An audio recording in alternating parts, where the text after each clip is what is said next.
What's up, everybody? Welcome to State of the Nation, the Athletics Raiders podcast. Jimmy Durkin and Vic Tafur from the Oakland Coliseum, where the Raiders lost their season opener Monday night to the Rams 33-13. And we're not going to get doom and gloom on them. They lost their season opener. It wasn't pretty, but I don't know, Vic, what were your initial takeaways from this game? It was a weird game.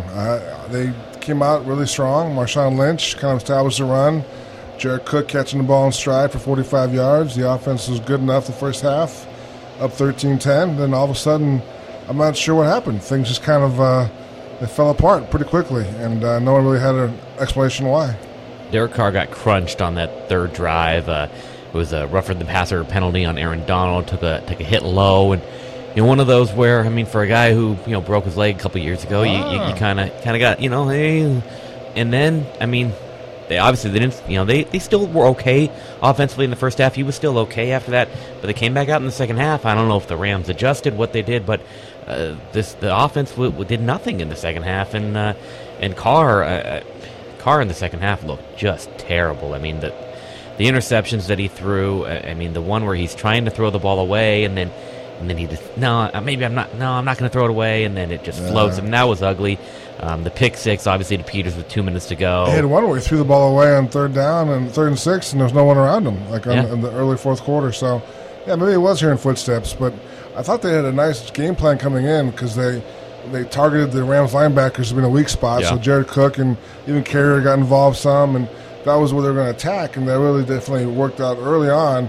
I kept waiting for him to turn the page and get Cooper more involved and Nelson more involved, and didn't happen. And Amari had 1 catch for 9 yards and 3 targets, and Jordy had 3 catches for 23 yards. And we asked Gruden afterwards what was going on there. Did they take those guys away? Was that all the Rams? He's like, no.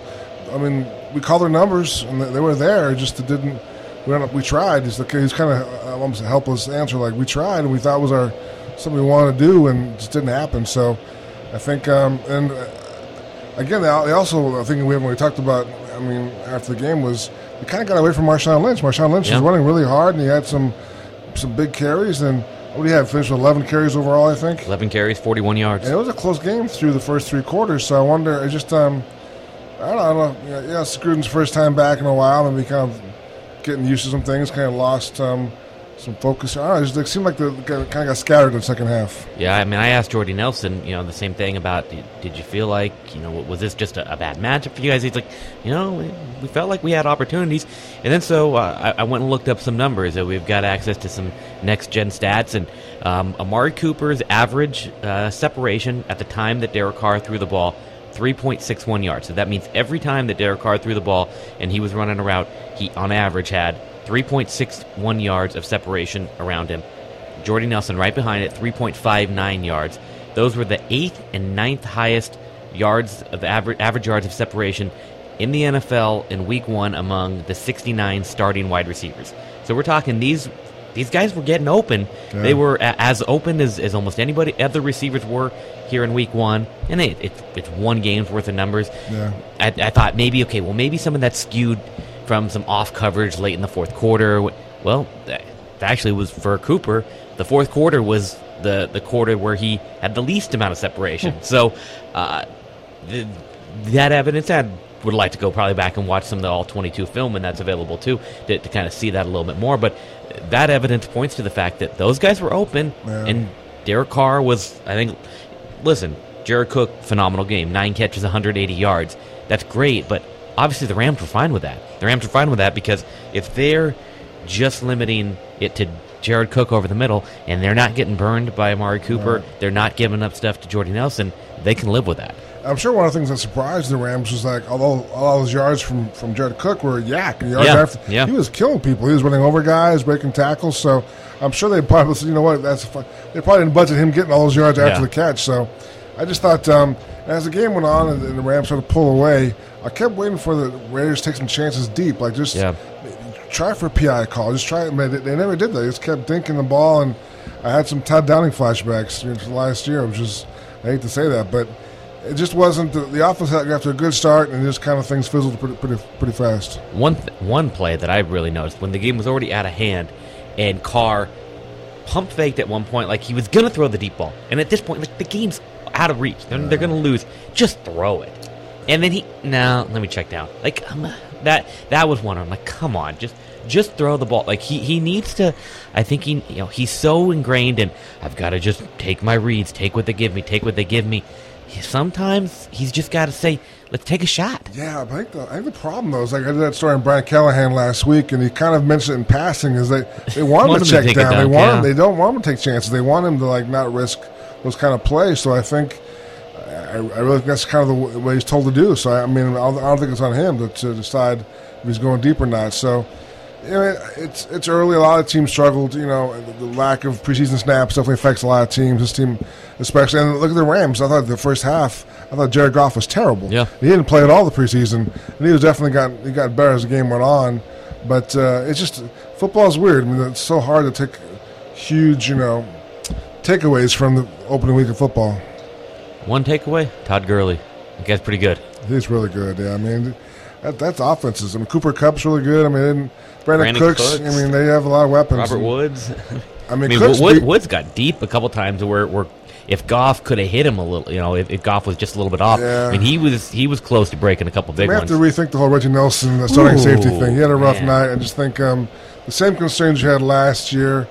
He's a very smart player. Obviously, he knows the system. That's why he's playing. Gunther loves him, but the speed's not there, and the reaction time is not there. It's one of the reasons they also didn't play Carl Joseph. His reaction time hasn't been great, and they went with Reggie. So I don't know if Eric Harris gets a shot next week, but I think that's still a big question mark for the coaching staff. When you see deep balls, and you're the safety, and you're chasing the cornerback, I don't think they got burned necessarily by it today, but there were times. They got past him, and we've seen so much of that where Reggie Nelson is just I don't know if he does he need to play further back. I don't know what he needs to do, but and he did give up a touchdown. He gave up the touchdown to Cooper Kupp on the 8-yard matchup. Little slot. Really, I just think I thought some positives. I know Raider fans don't want us to get all too negative, but I have the cornerbacks all flash at times. I think they weren't great. Looked good. They kind of rotated them around a little bit. Each guy made a play at some point a play you didn't see last year from the cornerbacks. So I think they had some mistakes also, but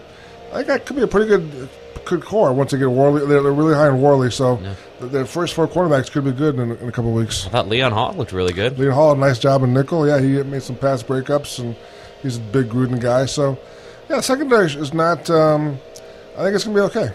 And I think they've created kind of an atmosphere of competition where, okay, Garyon Conley might be a starter, but we're going to pull you off for a drive, and we're going to get another guy out there. Right. And they did a lot of that where a guy would take off a possession, and so you got to see, Rashawn Melvin, you got to see Rogers Cromartie, you got to see Leon Hall and Garyon Conley, and like you said, they all made plays at times. I don't think any of them, played horribly. But I think they each had I know Rogers Cromartie had a deep PI, and so did Melvin, I think, at one point, a couple of deep pass interference calls. But you're right. Gilchrist also did okay. I just think,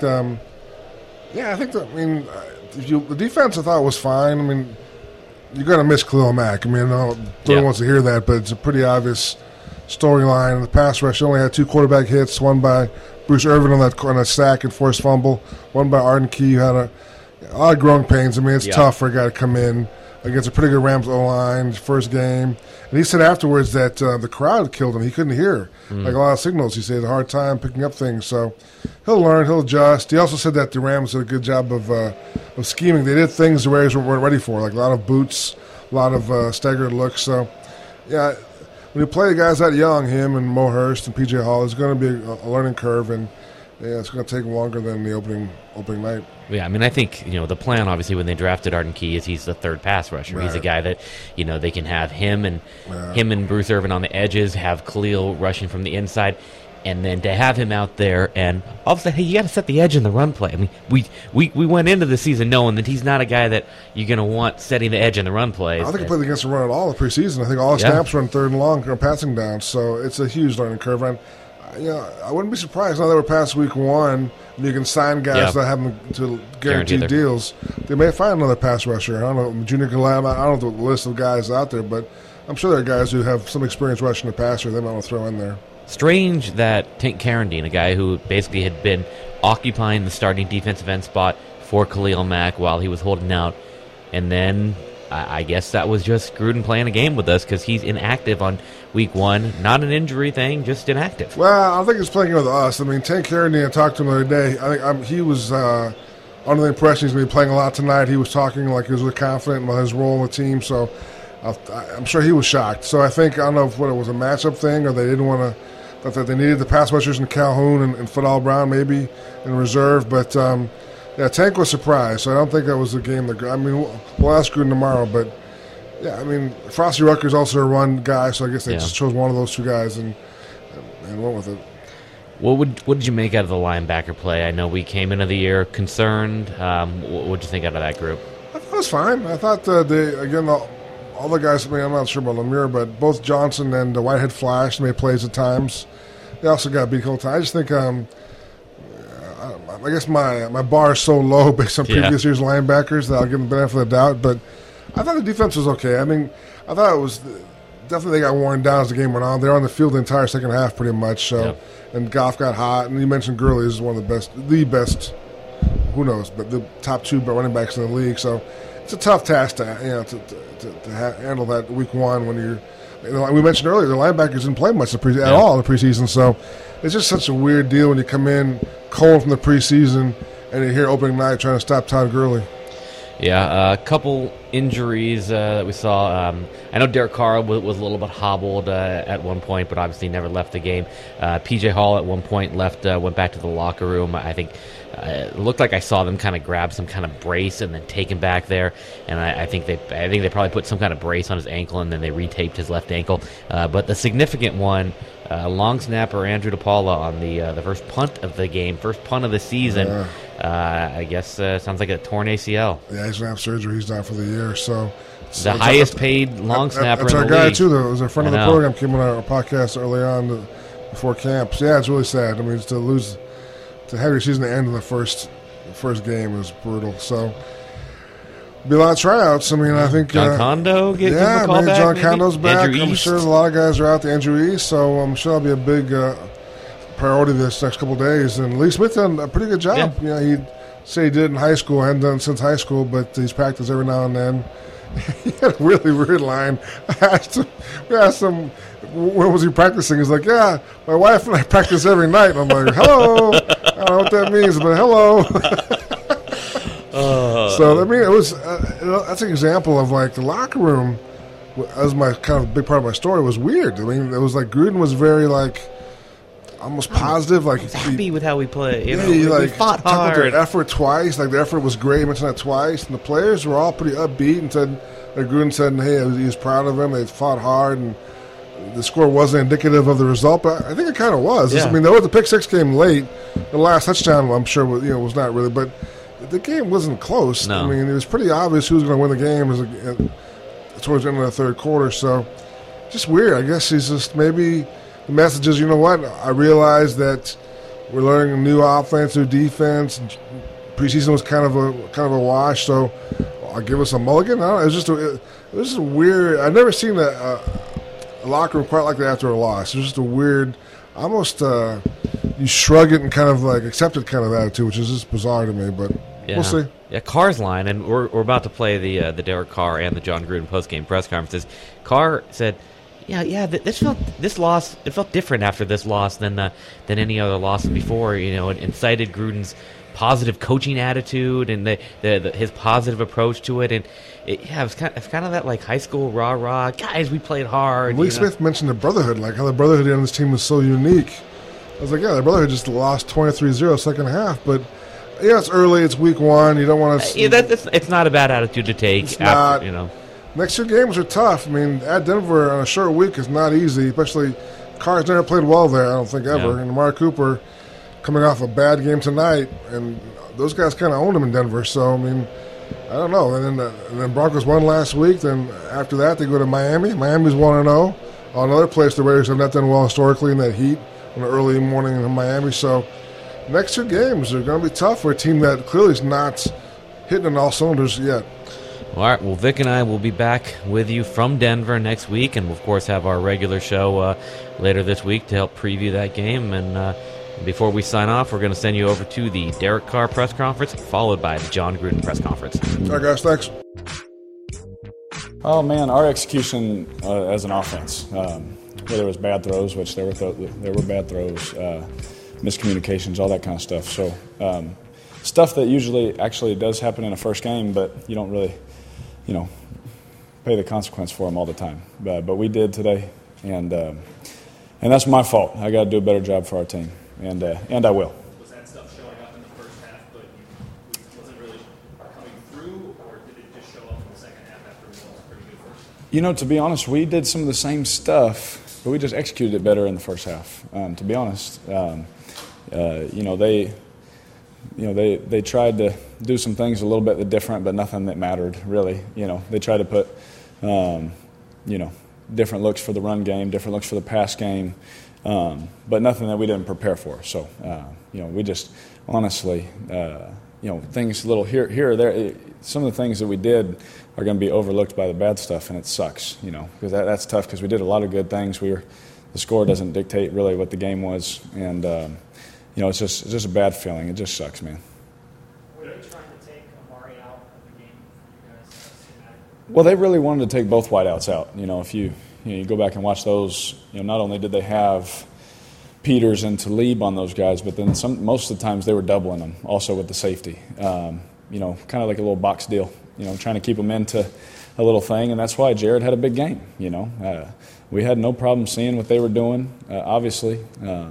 It's not an indication of Amari not running or anything like that. It's just if the coverage looks a certain way over certain plays, we have other options, and that's why Jared and the running backs came up big in the pass game for us. The interception in the end zone, was that looking back at that throw, was that yes. That you throw better or maybe make a different decision on that? How do you? Oh, yeah, I just throw it better. I just made a bad throw.